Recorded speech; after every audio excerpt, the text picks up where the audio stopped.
زیارت قبور کی حوادث اور ترتیب کے متعلق ہماری گفتگو ہوئی تھی۔ آج اسی سلسلہ کو آگے بڑھاتے ہوئے زیارت قبور کے مزید آداب کو بیان کیا جائے گا۔ مسئلہ زیارت قبور مستحب ہے، ہر ہفتہ میں ایک دن زیارت کریں، جمعہ یا جمعرات یا ہفتہ یا پیر کے دن مناسب ہوں۔ سب میں افضل جمعہ کا دن ہے۔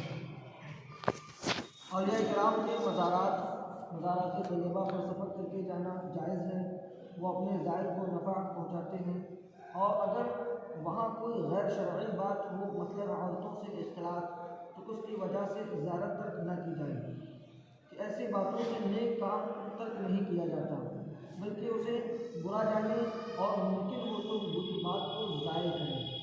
مسئلہ عورتوں کے لیے بعض علماء نے زیارت قبور کو جائز بتایا، مختار یہی قول اختیار کیا ہے، مگر عزیزوں کے قبور پر جائیں تو جزو و فضاعت کریں گے، لہذا ممنوع ہے، اور صالحین کی قبور پر برکت کے لیے جائیں تو بوڑھیوں کے لیے حرج نہیں، اور جوانوں کے لیے ممنوع۔ مسئلہ زیارت قبر کا طریقہ یہ ہے کہ قدموں کی طرف سے جا کر میت کے منہ کے سامنے کھڑا ہو، سرہانے سے نہ آئے کہ میت کے لیے باعث تکلیف ہو، یعنی میت کو گردن سے پھیر کر دیکھنا پڑے گا کہ کون آتا ہے اور کیا کہے گا۔ السلام علیکم اہل دار قوم المؤمنین انتم لنا سلفوا انا ان شاء اللہ بكم لا يحيطون نسأل الله لنا ولكم العفو والعافية يرحم الله المستقدمين منا والمستأخرين اللهم رب الأرواح الفانية والأسجاد البالية والكرام النخلة أدخل هذه القبور منك رحمة يرحانا ومنا تحية وسلاما۔ ترجمہ: سلام ہو تم پر اے قوم مومنین کے گھر والوں، تم ہمارے اگلے ہو اور ہم انشاءاللہ تم سے ملنے والے ہیں۔ اللہ عز و جل سے ہم اپنے اور تمہارے لیے عفو و عافیت کا سوال کرتے ہیں۔ اللہ عز و جل ہمارے اگلوں اور پچھلوں پر رحم کرے۔ اے فانی روحوں کے رب اور کئی جانے والے جسم اور پوشیدہ ہڈیوں کے رب، تو اپنی طرف سے ان قبروں میں تازگی اور خوشبو داخل کر اور ہماری طرف سے تحیت و سلام پہنچا دیں۔ اگر یہ دعا نہ پڑھ سکیں تو اپنی زبان میں اس دعا کے مفہوم کو ادا کرنے کی کوشش کریں۔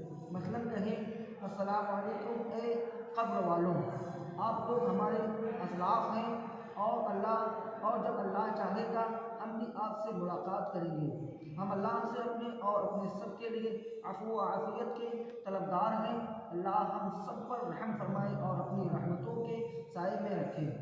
پھر فاتحہ پڑھیں اور بیٹھنا چاہیں تو اتنے فاصلہ سے بیٹھے کہ اس کے پاس زندگی میں نزدیک یا دور جتنے فاصلہ پر بیٹھ سکتا تھا۔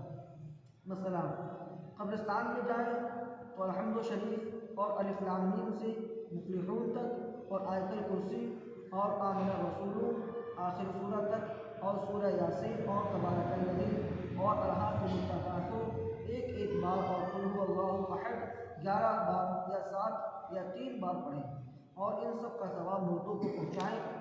حدیث میں جو 11 بار قل ھو اللہ احد شریف پڑھ کر اس کا ثواب مردوں کو پہنچائے تو مردوں کی گنتی کے برابر اسے ثواب ملے گا، اور اتنا نہ پڑھ سکے تو جو کچھ بھی پڑھ سکے پڑھے اور مردوں کو اس کا ثواب پہنچائے، اس میں کمی بیشی کر سکتا ہے۔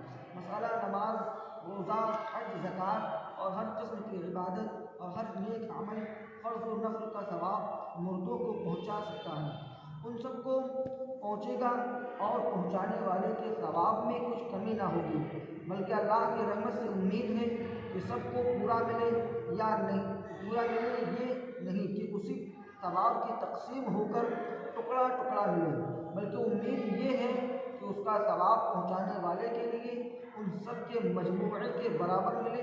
مثلاً کوئی نیک کام کیا جس کا ثواب کم از کم 10 ملے گا، اس نے 10 مردوں کو پہنچایا تو تو ہر ایک کو 10 ملیں گے، اور اس کو 110 اور 1000 کو پہنچایا تو اسے 10,000 وَأَعْلَىٰ حِسَابُ الْقِيَاسِ۔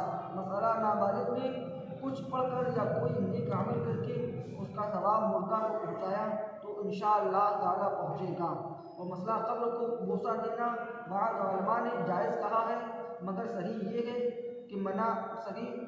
کہ منع ہے، اور قبر کا طواف تعظیمی منع ہے۔ اور حضرت